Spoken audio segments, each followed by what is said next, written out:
Bonjour à tous, le but de cette vidéo c'est d'apprendre à justifier la continuité d'une fonction. Alors premier rappel, toutes les fonctions usuelles connues sont continues sur l'ensemble de définitions, par exemple racine x est continue à partir de 0, exponentielle x est continue sur R, toute fonction puissance avec n appartenant au naturel est continue sur R, etc., etc.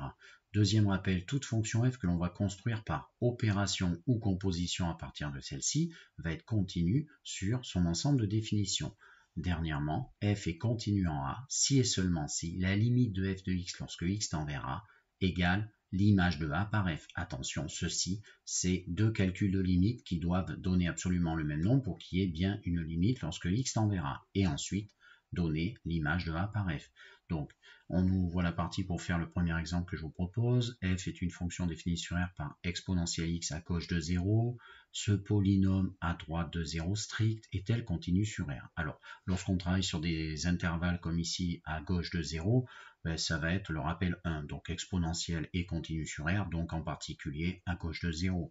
Là, ici, c'est une somme de puissance, on appelle ça une fonction polynôme. Elle est continue sur R, donc elle est continue à droite stricte de 0. Tout le problème de la continuité ici va se jouer au niveau de la jonction en 0. Est-ce qu'on va avoir la même limite en prenant cette expression en approchant par la gauche de 0 que celle-ci en approchant par la droite de 0? D'accord? Alors on y va, on va réciter tout ce que je vous ai dit, je vais l'écrire d'abord pour gérer la continuité à gauche de 0 comme à droite de 0. Donc ceci c'est ce que je vous ai dit à l'oral, exponentielle et polynôme non fonction usuelle, donc elle y est continue, ma fonction f à gauche comme à droite de 0 strict. D'accord? Maintenant, je calcule la limite de la fonction lorsque x tend vers 0-. Donc, sur 0-, attention, l'expression c'est exponentielle x. Je le mets ici, je remplace. Donc, et donc, quand x tend vers 0-, exponentielle x, exponentielle de 0, tend vers 1.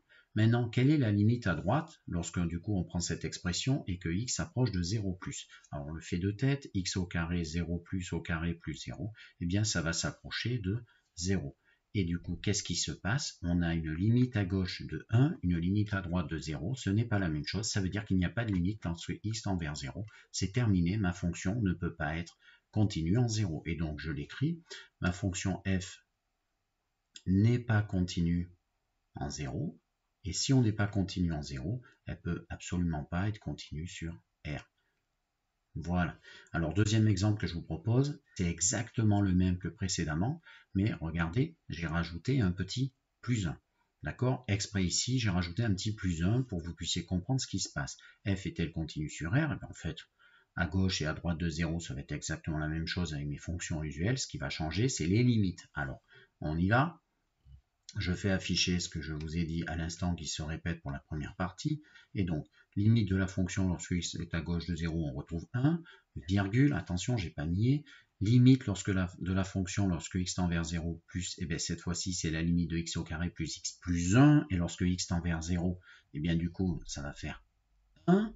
Et là, qu'est-ce qui se passe? On a bien la même limite à gauche, à droite, donc on a bien une limite en 0 qui est 1.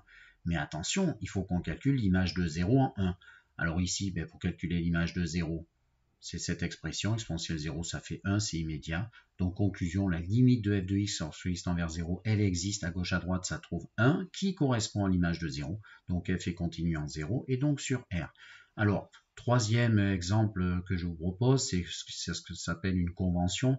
On va convenir cette année que si dans un tableau de variation, on doit en justifier la continuité, les flèches vont traduire cette continuité. Donc, vous voyez ici, il n'y a pas de double barre, pas de coupure, donc on dit que la fonction va être continue sur moins l'infini 2. Ici, par exemple, attention, après une étude, s'il y a une double barre, donc une valeur interdite, ça va traduire une discontinuité. Donc, on pourrait seulement dire que la fonction est continue à gauche de 2 ou à droite de 2. Alors, dernier exemple pour que vous puissiez bien comprendre la nécessité de calculer ici l'image par rapport à ça, parce que c'est intéressant de se dire que dans cet exemple, pourquoi on le fait? On a approché de 0 et il suffisait on a trouvé la même chose, ce qui est normal puisqu'on a recalculé f de 0 égale 1. Voilà un exemple pour comprendre cette notion. Donc, c'est l'exemple que je vous propose après en 4. Je ne le corrigerai pas. Et donc, si on a une fonction qui est définie par cette expression, vous voyez, qu'est-ce qui se passe? Eh bien, vous allez calculer la limite de ça en utilisant l'expression conjuguée, vous verrez que vous trouverez à gauche de 4 comme à droite de 4 le même résultat qui sera 1/4. Et en fait, ça, c'est un point qu'on a rajouté. On a rajouté le point d'abscisse 4 et de donner 1/4. Parce que cette expression, elle existe partout sauf en 4. Et en fait, il manque un petit point, un petit pixel. Et donc en fait, effectivement, si vous faites limite à gauche, à droite de ceci, vous trouverez un quart qui correspond à l'image de 4 qui vaut pile un quart. Et donc on dit qu'on prolonge par continuité cette fonction. Voilà pourquoi.